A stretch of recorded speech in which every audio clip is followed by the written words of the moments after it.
Bueno, pues nosotros somos el equipo 4 y vamos a hablar sobre la sociedad y cultura de México moderno. Bueno, esa es la materia. Vamos a hablar sobre Campeche y Mérida. Nuestro equipo está integrado por Chávez Jiménez Hatsiri, Galicia Gámez Giré, Hernández Hernández Miriam, Hernández Vargas Miguel y Magos Parra Luis Mario. Y pues yo, su servidora, Andrea.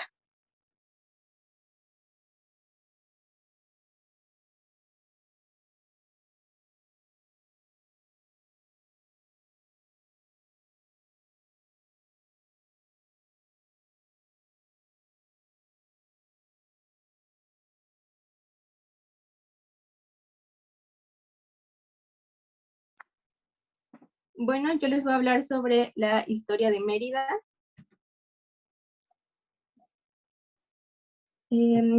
La ciudad fue fundada el 6 de enero de 1542 por don Francisco de Montejo el Mozo, quien la nombró Mérida porque las antiguas edificaciones prehispánicas le recordaban a las ruinas romanas que se conservan en la ciudad homónima de Extremadura, en España. Antes de la llegada de los españoles, este territorio era conocido por los mayas como To, cuyo significado es 5 cerros, y tiempo atrás recibió el nombre de Ichacasio, que quiere decir cara del infinito. El centro de la ciudad se reservó para la Plaza Mayor y se emplearon las piedras sagradas de los templos para construir las casas y edificios públicos para los conquistadores, tales como las casas reales y el cabildo, así como los templos de la nueva fe cristiana, entre los que sobresale la catedral de San Ildefonso.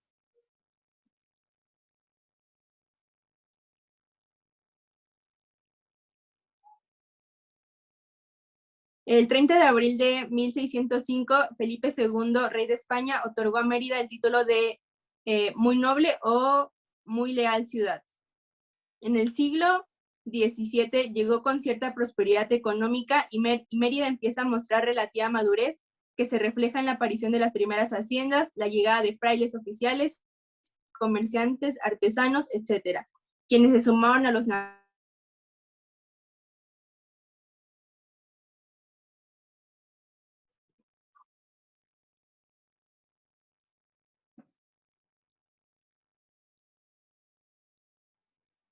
Desde su fundación, Mérida tuvo un papel primario a nivel regional debido a su importante jerarquía como capital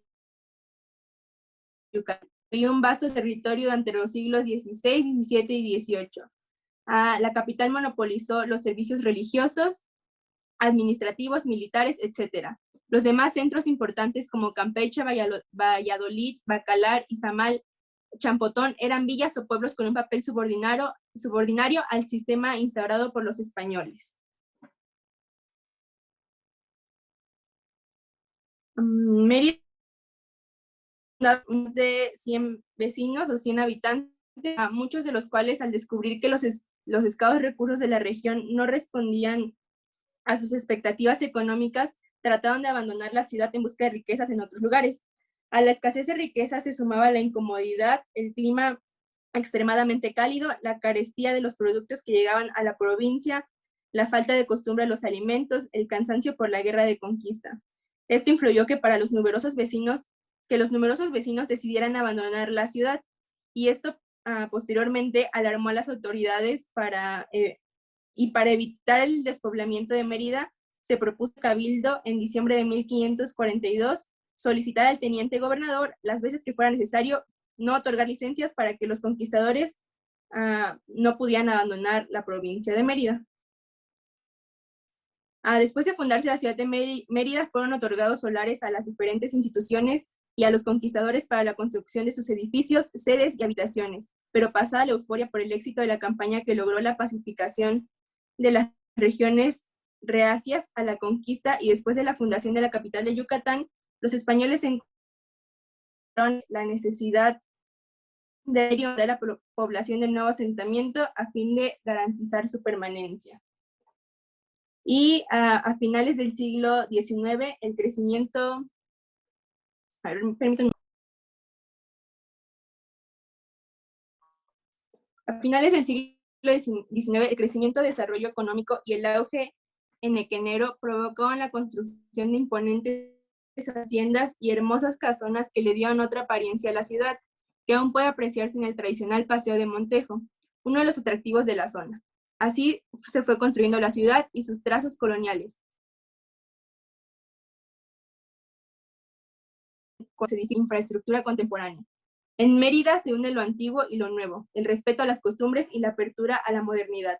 Su historia está plasmada en piedra y se descubre en cada uno de sus monumentos, así como en la auténtica tradición cultural de su entorno. Y bueno, les voy a hablar un poco sobre el escudo de armas de Mérida. Mérida, como pocas ciudades de la Nueva España, obtuvo su escudo de armas. Y en términos heráldicos, el león que pueden ver en la imagen simboliza la majestad, el valor y la fuerza. El castillo denota grandeza y tenaz resistencia ante el enemigo. El color azul que aparece como fondo del castillo representa virtudes como lealtad y justicia, mientras que el verde que está como fondo de león significa esperanza, libertad e intrepidez.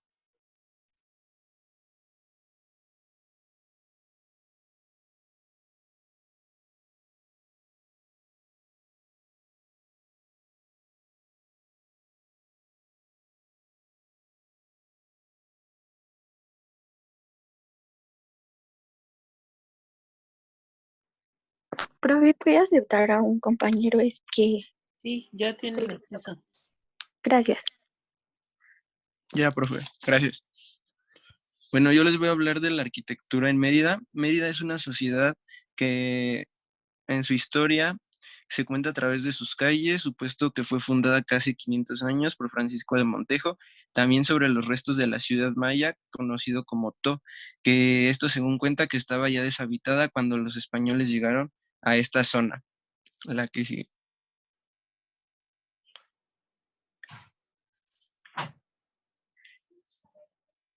Y bueno, poco a poco fueron levantándose conventos utilizando las piedras de las antiguas zonas arqueológicas mayas. Un ejemplo de este, representativo de esta época, es la Catedral de San Ildefonso, que es un ejemplo representativo de esta época, ya que esta catedral es la primera levantada en tierra firme de toda América. Permítame.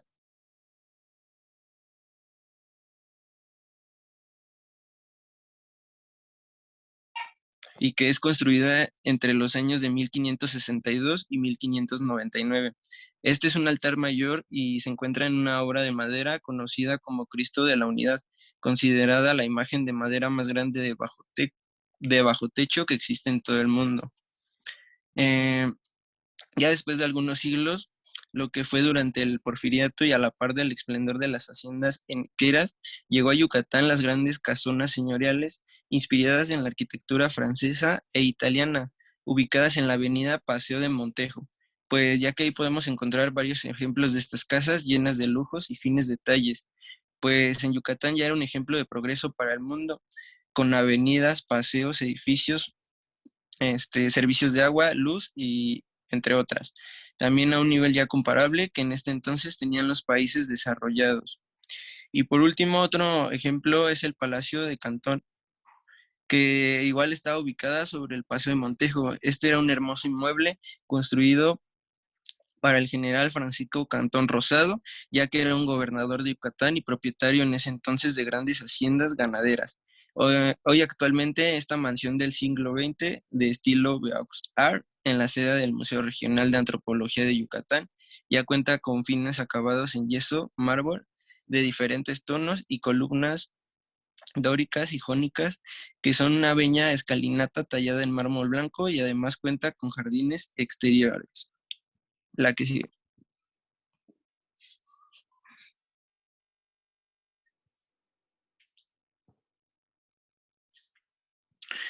Y bueno, así cuando uno se puede ir dando cuenta, caminando por las calles de Mérida, hay casas típicas mayas. Algunas todavía están construidas en madera, piedra o palma, conocidas tradicionalmente como palapas. Dentro de estas casas nunca faltan las hamacas, el fogón y el comal. Su arquitectura también tiene su encanto, pues está construida de una forma que son térmicas, guardando el calor en invierno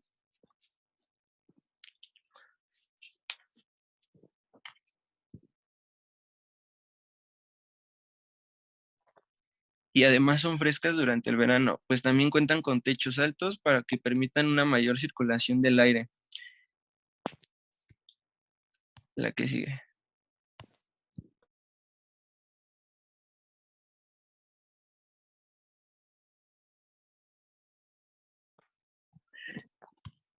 Y bueno, también está parte de la cultura en Mérida.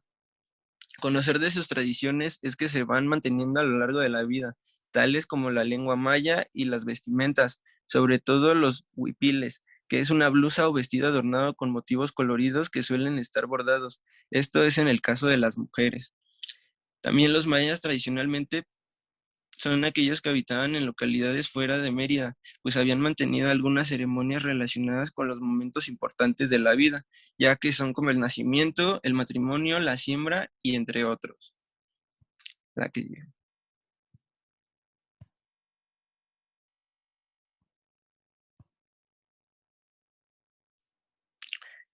En el caso del nacimiento, para recibir a un nuevo miembro de la familia, recurren a las parteras, que eran mujeres mayas que acompañan a las embarazadas durante el parto de forma natural y cuentan con una certificación de la Secretaría de Salud de México para realizar sus actividades.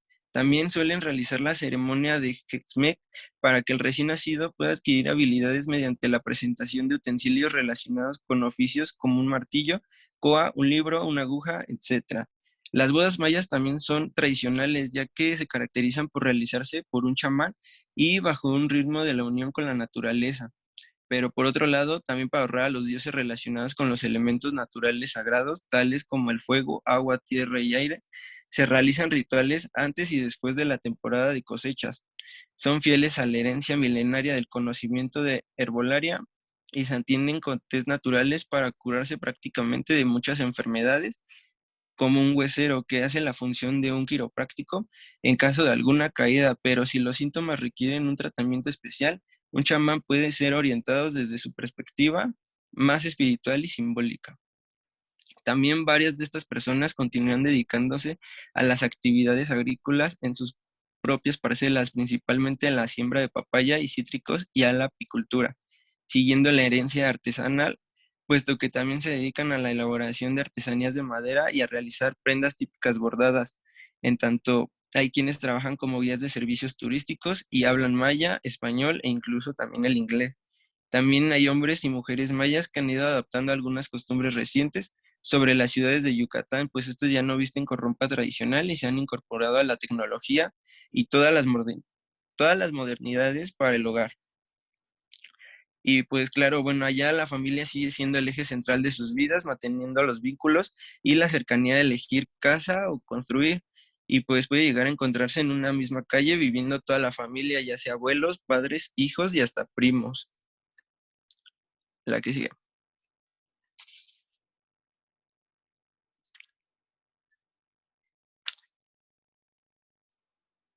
Y pues han sido tradicionalmente una forma de honrar a la cultura mexicana y una representación de las luchas y las alegrías de la vida cotidiana mexicana, ya que en su origen de las danzas folclóricas mexicanas se encuentra en los tiempos mesoamericanos, cuando la danza ritual se realizó para apaciguar a los dioses de los mayas y los aztecas.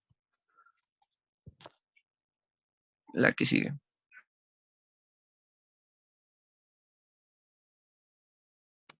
Yo les voy a hablar sobre los atractivos turísticos. La que sigue, por favor. Pues para empezar, ¿qué son los atractivos turísticos? Un atractivo turístico es un sitio o un hecho que genera interés entre los viajeros y de este modo pueden tratarse de un motivo para que una persona tome la decisión de visitar una ciudad o un país. El valor de los atractivos turísticos puede radicar en diferentes cuestiones.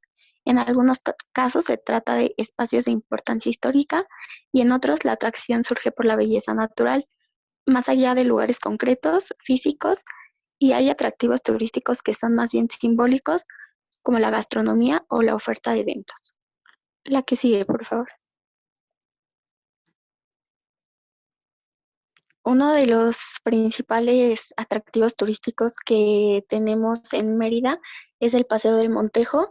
Este extenso paseo es la avenida más importante y emblemática de Mérida y se construyó en la época de los yucatecos que los yucatecos denominaron la época de oro verde y es mejor conocida como el Enequén, que tras una temporada de grandes pérdidas económicas salvó prácticamente a la región y se convirtió en una fuente de empleo. Esta avenida consta de 43 metros de ancho y 1.198 de largo.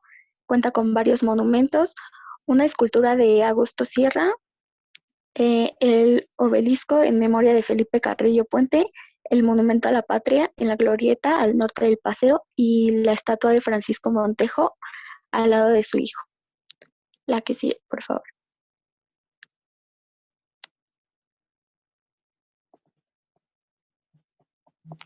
Luego tenemos el Gran Museo del Mundo Maya, que fue inaugurado en el 2012. El Gran Museo del Mundo Maya en Mérida se convirtió en el espacio cultural considerado como uno de los más importantes de América Latina por su acervo. Las paredes de esta obra museística resguardan más de 10.000 piezas que reflejan la vida de la cultura maya, tanto en épocas prehispánicas como en la actual. Entre sus piezas destacan grabados y documentos históricos invaluables.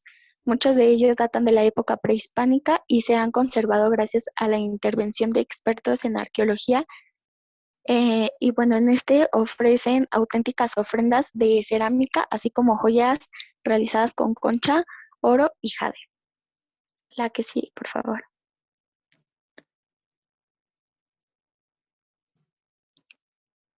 Después tenemos Chichén Itzá, que está localizado a 90 minutos de Mérida, Yucatán. Esta ciudad, cuyo nombre significa al borde del pozo de los Itzáes, la zona arqueológica de Chichén Itzá. Este complejo, declarado Patrimonio de la Humanidad por la UNESCO, desde la entrada de Chichén Itzá, es una de las nuevas 7 maravillas del mundo moderno. Se sabe que este sitio fue construido en el periodo posclásico maya, pero pese a ser uno de los centros ceremoniales más representativos de esta cultura, muestra claras influencias toltecas que pueden verse en la figura de Kukulcán, quien posee grandes similitudes con Quetzalcóatl.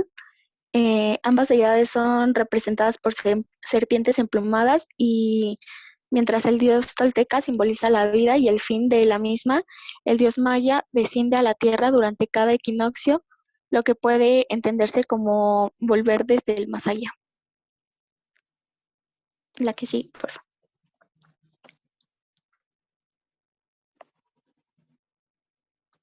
Después tenemos el río Lagartos, o también es conocido como Las Coloradas. Los ríos Lagartos es una playa ubicada al oriente de la península de Yucatán, a 2 horas y 45 minutos desde la ciudad de Mérida y a 3 horas del Progreso. Dentro del río Lagarto se encuentran especies como faisanes, venados de cola blanca, jaguares y lagartos, y de ahí proviene el nombre. Fue declarado como refugio de fauna silvestre por el gobierno mexicano, siendo así un tesoro extraordinario. La que sigue, por favor.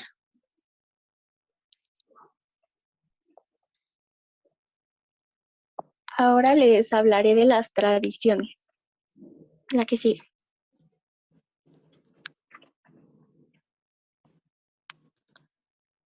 Las tradiciones es cada una de ellas con una pauta de convivencia que una comunidad considera dignas de constituirse y mantenerse de generación en generación.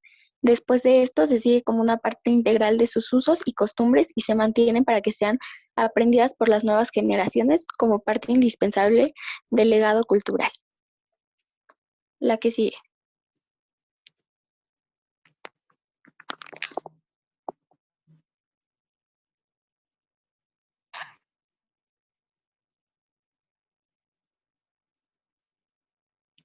Dentro de las principales tradiciones que existen en Mérida está la fiesta de la Virgen de la Candelaria, que el Día de la Virgen de la Candelaria es celebrado por cofradía de los vasallos de Candelaria, quienes representan una danza inaudible, sentido propiciado a la fertilidad y fecundidad de la tierra.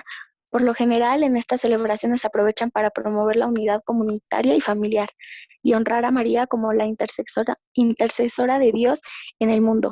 Puede definirse como una fiesta en la casa no es estrictamente religiosa y se hace todo relativo al ambiente festivo, a la alegría. Se reparten en las iglesias unas velas amarillas que se llaman velas de alma, las cuales, según una antigua tradición llamada la fiesta de las candelas, representan las luces que alumbran el camino de la gente al nacer y al morir.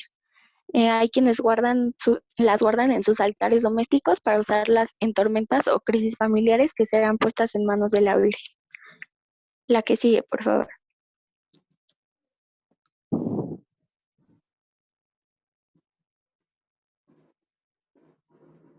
Después tenemos las vaquerías, que estas son típicas celebraciones yucatecas y nacieron al principio de la época de las haciendas, cuando las actividades ganaderas aún eran actividad principal. Originalmente se realizaban de manera anual, celebrando la hierra y el conteo de las colas del ganado. Posteriormente, durante la época del oro verde, cobró mayor fuerza y se anexó la comida y los juegos artificiales. La vaquería actualmente consta de 3 celebraciones principales: la misa, la corrida de toros y el baile. Durante el baile, con música de jaranas, los yucatecos traen a la vida bailes típicos como la danza de la cabeza de cochino o la danza de las cintas. Durante los descansos de la orquesta es cuando mestizos y mestizas hacen muestra de su ingenio con las bombas y las rimas cuchas que se recitan de manera de obra. Después tenemos la jarana, que este es un baile que consiste en un zapateo sin pasos fijos ni diferenciación entre los del hombre y los de la mujer.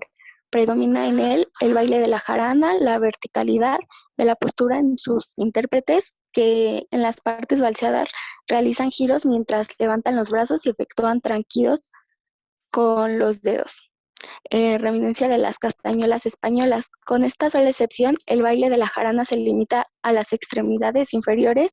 El tronco del bailador permanece erguido al grado de que se puede danzar con un objeto en la cabeza sin que éste caiga al piso.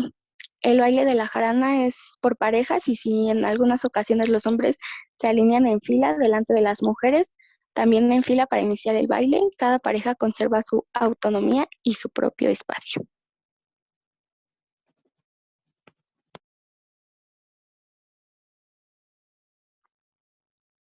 Bueno, yo también les voy a hablar sobre la gastronomía de Mérida. La cocina tradicional yucateca deriva básicamente de la cultura hispana y la cultura maya.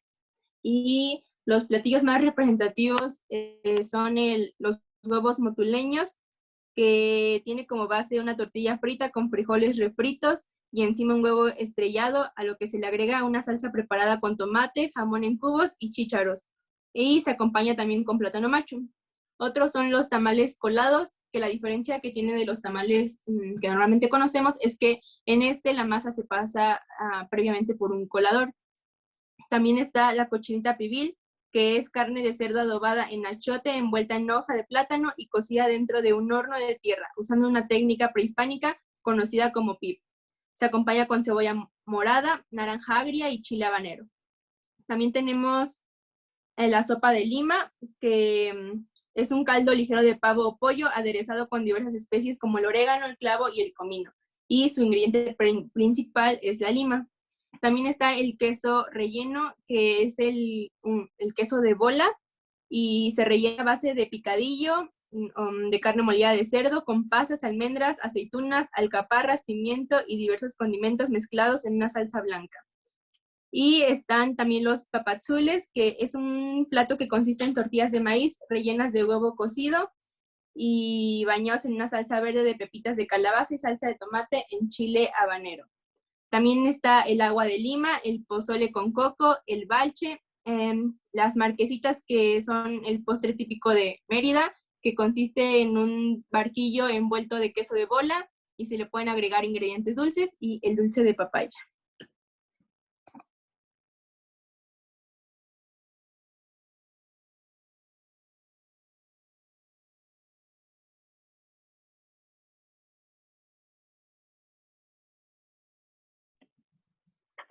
Bueno, pues yo les voy a hablar de la historia de Campeche.